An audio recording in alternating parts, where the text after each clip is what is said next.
Welcome to Leadership Clearly, where Christian leaders learn to communicate clearly and build strong teams. I'm Julie Wagner. I've spent decades leading in business, entrepreneurship, and ministry. And I know firsthand that leadership gets messy when communication isn't clear. This podcast is about practical leadership conversations that help you lead with conviction, confidence, and clarity without losing who you are. Before we dive in, I want to share something briefly for those of you who already know you're craving deeper clarity. Not just insight, but real leadership structure. The Legacy Leadership Intensive Waitlist is officially open. This is for leaders who don't need more motivation, but do need space, strategy, and support to lead with conviction instead of carrying everything alone. It's not about fixing you. It's about clarifying what you're already carrying and how you're leading. If that resonates with you, you can join this waitlist now. There's no pressure, just an open door for those who are ready. Okay, so let's get into today's episode. Well, welcome back to Leadership Clearly, my friends. I am so glad that you're here today. It was a very long weekend, and I was very much looking forward to sitting down at my desk where it's quiet. I got my little Frenchie here snoring away. So you shouldn't hear her snore because I do have everything around me suppressed for sound, but you never know. So you might hear her snorkel. So, I just want to dive right in with you guys today. This is a really important subject to talk about. And today we're going to be talking about biblical communication and the weight of leadership. If you've been in leadership for more than 5 minutes, you've probably realized that strategy is great and vision decks are very pretty and aesthetic, but everything actually rises and falls on communication. It's not your personality. It's not your charisma. It's communication. But most of the women that I work with weren't actually taught how to communicate. They were taught how to perform. They were taught how to manage people. But there is a massive difference between managing people and stewarding a soul. So today we're looking at the weight of leadership communication through a biblical lens. This is not a list of rules, but more as a foundational framework for clarity. Because if you aren't clear, your team is guessing, and most people usually guess wrong, and clear is kind. So let's go ahead and dive in. Here is the reality we have to name. As a leader, your words do not just transfer information, they create environments. Your tone creates safety, or it breeds fear. Your clarity, it creates momentum, or it fuels confusion. Your silence creates trust, or it fosters resentment. When the Bible talks about the power of life and death being in the tongue, it's being literal. In a leadership context, your words, or lack thereof, determine the weather of your organization. We often treat communication as a personality trait. Oh, I'm just a direct person. Oh, I'm just a processor.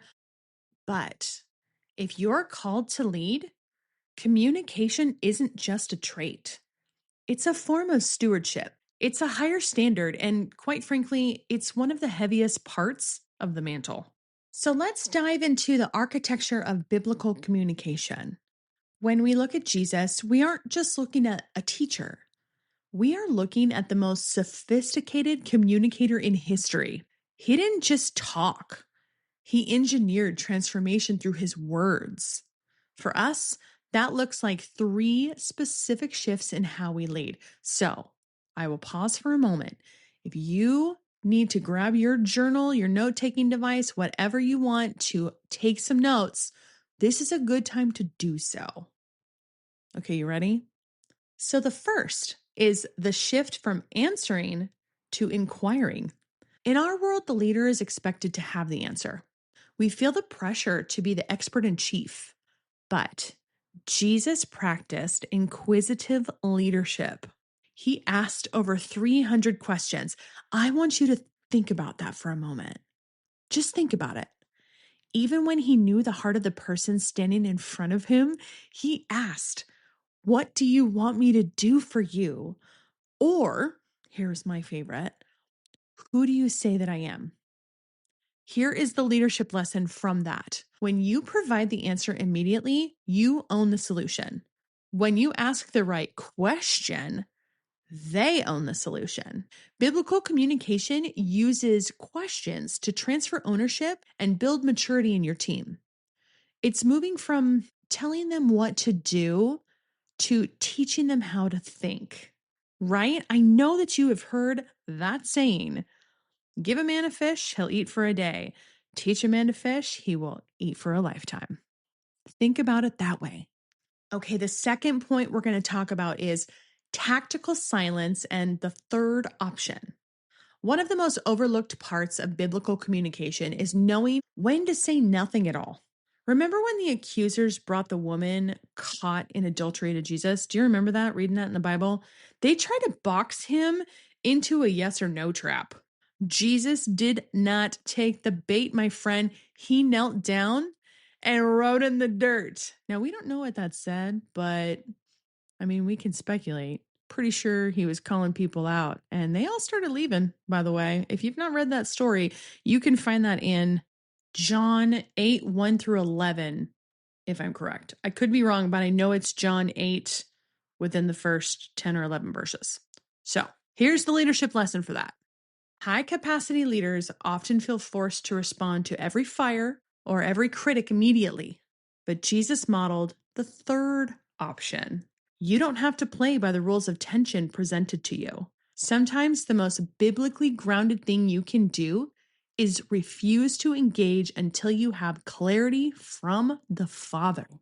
Silence isn't a lack of authority, it's an ultimate expression of it. Now, third, precision over volume. We live in an era of word salad. We could use 500 words to mask the fact that we're afraid to say the 5 words that matter. Jesus was surgically precise. To the Pharisee, he said, "Woe to you." To the grieving sister, he said, "I am the resurrection." To the stormy sea, he said, "Peace, be still." He didn't over-explain. He didn't apologize for his authority. He didn't MBA flex to prove he belonged in the room. He spoke the truth necessary for the moment, and then he stopped. Here is the leadership lesson. If you find yourself over-explaining your decisions to your team, you are not leading from authority, my friend. You are leading from a need for approval. Biblical communication is economical. It says what needs to be said to bring alignment, and it trusts the Holy Spirit to do the rest of the heavy lifting. So here's some questions you can ask yourself before you send that Slack message or hop on that Zoom or Teams call. I want you to ask yourself these 3 questions. The first, am I asking a question or am I giving just a command? This is building maturity versus building compliance. The second is, am I reacting to the noise or responding to the mission? This is where tactical silence comes into play. And then the third is, am I over-explaining because I'm insecure? This is precision versus volume. Think of Esther as an executive operating in a high-stakes, hostile environment where one wrong syllable means literal death. Okay? So let's talk about Esther. When we look at Esther at a higher level, we see a woman who mastered the tension between internal conviction and external restraint. Most leaders, when they feel the weight of a crisis, they tend to leak. They leak their anxiety, they leak their half-baked plans, or they leak their frustration. Esther did quite the opposite. She practiced a level of strategic silence that literally allowed her to maintain her influence until the exact moment it was needed. She understood that her authority wasn't just a title, it was her timing. She didn't just pray for the door to open. She prepared the words she would use once she walked through it. The brilliance of Esther's leadership is that she refused to let the urgency of the moment dictate the quality of her communication. She didn't lead with a demand. She led with a bridge. She understood that securing the environment is the prerequisite for speaking the truth. By moving through the multi-stage process, she ensured the king was positioned to hear her before she even asked him to act for her. Girl knew what she was doing. She didn't just walk into a room and hope for the best. She curated the conditions for a successful outcome. So for you as a leader, this is that click moment. Biblical communication isn't just about being nice or honest. It's about the strategic stewardship of truth. It's knowing that your voice is most effective when you have first cultivated the ground where your words must land. Esther shows us that a woman who is both biblically grounded and strategically minded doesn't need to shout to be the most powerful person in the room. She just needs to be the one who has consulted the Father and mastered her own tongue. Now, let's bring this back all the way down to the ground because I want you guys to leave this podcast today with tangible, doable actions that you can put into place to make you a better leader and a better communicator. If you want to grow as a leader, don't just ask, am I being clear? That is a very surface level metric. I want you to ask deeper, more diagnostic questions this week. So here's the first one. Am I communicating to protect my image or to steward my influence? What I want you to think about when you're asking yourself this question, do people feel a sense of calm or a spike of anxiety after they leave my office or get off of a phone call with me? And then the second is, am I over-explaining because I'm seeking consensus, or am I speaking with the authority I have already been given? Biblical leadership communication, it requires a rare combination of humility and courage. It requires the restraint of Esther and the directness of Jesus. It means realizing that not every thought you have deserves a microphone, and not every emotion you feel requires a platform. It also means that when you do speak, your words should carry the weight of conviction. You are not just a manager of tasks. You are a steward of truth. Your words have the power to align a wandering team, to settle a chaotic environment, and to call out the gold in the people you lead. Leadership is not about saying more. It's about saying what matters, when it matters, and to the people it matters to. If you're listening to this and realizing that your communication has been maybe more of a reaction to the pressure than an actual stewardship of your power, I want you to take a breath. You are not failing, my friend. You're simply at the threshold of a new level of authority. High-capacity leadership requires a communication framework that can hold the weight of your calling without exhausting your spirit. It's about moving from being the leader who feels the need to over-explain to the one who knows how to secure the environment before ever speaking a word. This is exactly the type of high-level strategic work we do inside the Legacy Leadership Intensive. We help you move past the hustle and into a place where your leadership is calm, your communication is precise, and your foundation, it's unshakable. So if you're ready to lead without second-guessing your words or cleaning up unnecessary messes, the doors are open.